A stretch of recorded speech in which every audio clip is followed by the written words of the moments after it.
I wouldn't say I'm an expert. All right, let's talk about Mountainhead. Okay, for those of you who don't know, I watched Mountainhead last night. Here, we'll watch the trailer for it. Okay, and I'll go through it piece by piece. Here it is. It's a HBO original made by the creators of Succession. That was what actually pulled me in initially. Jesse Armstrong. Like, I like Succession.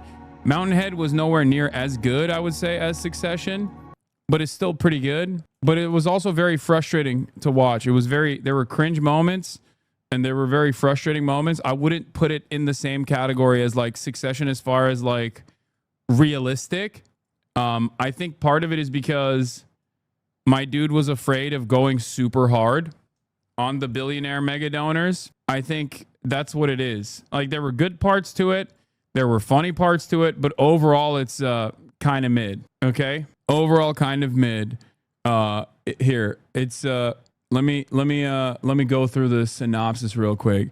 Mountainhead is a 2025 American satirical comedy drama television film written and directed by Jesse Armstrong in his directorial debut, starring Steve Carell, Jason Schwartzman, Corey Michael Smith, and Rami Youssef. Very interesting cast. Okay, very interesting cast. I mean, pretty solid cast, as a matter of fact. You got Jesse Armstrong, you got Steve Carell, you got Jason Schwartzman. I don't really know Corey Youssef. Great cast overall. The expectation when I dove into it was that it was going to be good, right? That it was going to be at least like, I mean, it was watchable for sure, but I thought it wasn't just going to be watchable. I thought it was going to be actually good. But there was something missing. Is it going to be funny? No, it's funny in the way that Succession is, but also not as funny in the way that Succession is funny. The plot is four wealthy friends three of them are in the billionaire club. One of them is not in the billionaire club. And all four of these characters are basically like a consolidation of like real existing billionaires. For the record, like, they pick and choose from different aspects of like different billionaires. They get together. Four wealthy friends meet for a retreat amidst growing global upheaval caused by AI-generated disinformation produced and disseminated via fictional social media platform Tram. Okay? Among them are Venus Van Parish, owner of Tram, Jeff Aberdazzi, owner of Builter, a fictional company specializing in AI that creates like basically safeguards around AI. Okay? Randall Garrett, an older member and mentor of the group who has recently received an incurable cancer diagnosis, and Hugo Super Van Yalk, who, despite his $521 million net worth, is significantly less wealthy than his multi-billionaire friends. Super brings his three other billionaire friends. This is not a spoiler. Like, I'm not giving you any spoilers. This is just a synopsis. Okay? He brings them together for a weekend retreat. Now, the parts that I want to talk about are the characters and who they resemble, or what character flaws that they have that resemble the obvious character flaws that many of the billionaires that we know and love to hate have. Okay. And I will say here, I'll go off of like the actual people in the, hold on, I'll zoom into this. This guy, played by Steve Carell, is basically like a Peter Thiel type, or a, what's the egghead? The Mark Andreessen, Peter Thiel. It's like a combination of all of those guys. The fact that he has cancer and is like is trying to cure that cancer in the most insane ways, I think resembles Steve Jobs. That's a nod to Steve Jobs, because that was what Steve Jobs did as well. For those of you who don't know, he was a bit of a RFK style. Cancer can be treated by being away from technology by the end of his life. This guy, Super, is like a shitty app developer. He's like a hanger-on, maybe like the All-In podcast style deal. His app that he has is like a meditation app that he's trying to sell as a lifestyle app. Okay. And then this is the Elon Musk archetype. He's like basically Elon Musk and Sam Altman, but like very close to Elon Musk. Okay. And this dude doesn't exist in the tech world. He is supposed to be the moral compass. He's supposed to be the everyman, but he doesn't exist in the tech world. So that was something that was frustrating to me. I get that, like, in order to move the plot along, you have to make like a guy be normal and look at the insane things that are popping off. There is no guy like this that's a multi-billionaire. That's not a real guy. It was so unimaginably unrealistic. It pissed me off. Yes, he is the audience surrogate. Okay? And I think he's supposed to be like a Google guy who's now, he's supposed to be 60K viewers is 75 in 1 minute. Holy botters. Am I getting botted again? Oh my God. What the f is happening, dude? Now it says 87K. I'm getting botted. This happened yesterday too. I don't know why. It's very annoying. I mean, I'll take it. Thanks, bots. I'm turning into Kick over here. What the hell? I'm failing up. So, where was I? What was I talking about? Yeah, so the Mountainhead is in Utah. That's what he calls it, like Fountainhead. And can you make revenue by running ads on bots? No. Once you acknowledge them, they leave. Yeah, I know. I fell off big time. No, come back. I'm sorry. But hold on. Let me shut this off. Sorry to be that guy, but is it stupid to get a bush knife with a we will sacrifice for you, oh Palestine engraved on it in transliterated Arabic for whittling and similar stuff? I don't know, man. Why are you asking me this question? I don't know. All right. Like, what the kind of stupid question is this? Very specific. Okay, so as I was saying, there is no like guy like this who is warning about the dangers of like there is no billionaire guy who is like legitimately invested in like the dangers of AI, but they try to position that by saying like his entire net worth revolves around how dangerous this guy's AI stuff is and how this guy's AI stuff is. And because his product is supposed to put like limiters on AI and to show people what is fake and what is real, it's not like a real person, right? But ultimately, there are a lot of parts. There are a lot of parts in the back and forth, I think, that I appreciated. For example, what did I appreciate? They constantly posture with pop philosophy, and they're constantly wrong in their assessment. Like, they really, like, Jesse Armstrong clearly read a shit ton of books that these dipshits have written, okay? Like, they utilize all of the terminology that Silicon Valley tech CEOs utilize. They're major dorks. Like, especially Steve Carell's character is, like, very, like, Curtis Yarvin core, for sure.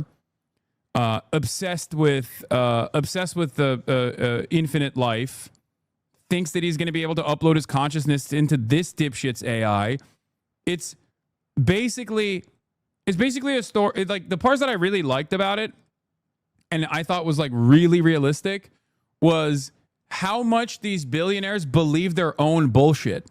Okay, because I think that in and of itself is very real. That definitely is very real. Like, these guys unironically believe their own lies, okay? They don't think that, like, this is, when they say, like, this is changing the world and we're doing altruism, right, by, you know, eliminating any enemies that we have, all of that stuff is very much real. They also, like, fantasize as the world is collapsing outside of them, around them, as a direct consequence of his, like, AI that is so hyper realistic that people are basically using it to do sectarian violence and stuff. They're endlessly going back and forth about, like, which countries that they can just, like, overtake and things of that nature. I feel like that was a bit of an exaggeration, but ultimately, I think it's a miss. The parts that I liked were, you know, the tech lingo and things of that nature. And the realistic aspects of that, and the fact that, like, these billionaires believe their dumbass products actually are changing the world, and they legitimately think that they're changing the world for the better, and how much they care about their net worth growing while people are suffering. All that stuff was great, but the stuff that I thought was, like, really, I mean, the ending was dumb, the big hook was dumb, yeah, when in fact there was no point to all of it at all, right? It's satire, but satire is supposed to have...